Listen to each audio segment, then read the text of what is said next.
প্রিয় দর্শক, আসসালামু আলাইকুম। আজকে লাকসাম ফেসবুক পেজ থেকে আমি রুবেল এই মুহূর্তে সরাসরি আপনাদের মাঝে লাইভে সংযোগ হয়ে গেছি।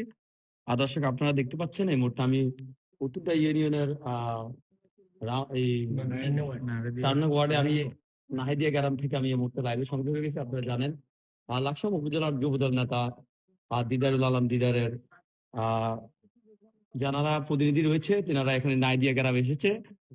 পশ্চিম পাড়া মসজিদের কাজে তারা এসেছে। এখন আমরা এই মুহূর্তে জানতে চাইবো যিনি এখানের দিদার ভাইয়ের নেতৃত্বে যিনি আছেন ওনার থেকে আমরা জানতে চাইবো যে কেন আসছে বা কি কারণে আসছে।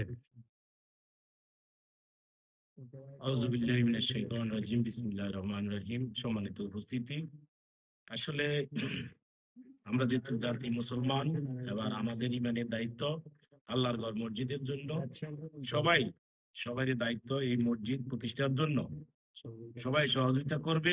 এবং এই হিসাবে আমার ৬ নং মুসিদা ইউনিয়ন ৬ নং ওয়ার্ড রামারবাগ নিবাসী আমাদেরই বাজার সংগঠন এবং আমাদের এই সমবয়সী দিদার ভাই এই মসজিদ নাইদিয়া পশ্চিম পাড়ার জন্য যে নতুন একটা মসজিদ হয়েছে, সেই মসজিদের জন্য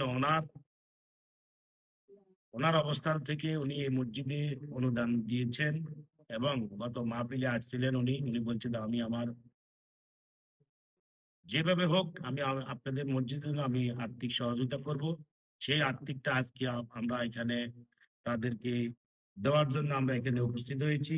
তাই আমি বলবো আমাদের দিদারকে সবাই দোয়া করবেন আগামী ভবিষ্যতের জন্য, ওনার চিন্তা ভাবনা যেন আল্লাহ কবুল করেন। এবং সবাই দোয়া করবেন ওনার শারীরিক যেন আল্লাহ ভালো রাখে।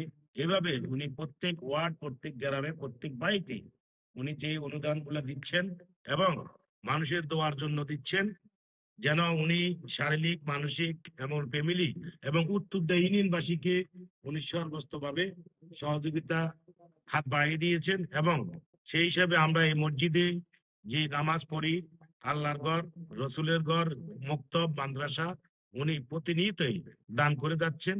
সেই হিসাবে আজকে আমরা এখানে তাদের এই অনুদানটা দেওয়ার জন্য আমরা সবাই মিলে এখানে এসেছি, তাদের অনুদানটা দেওয়ার জন্য।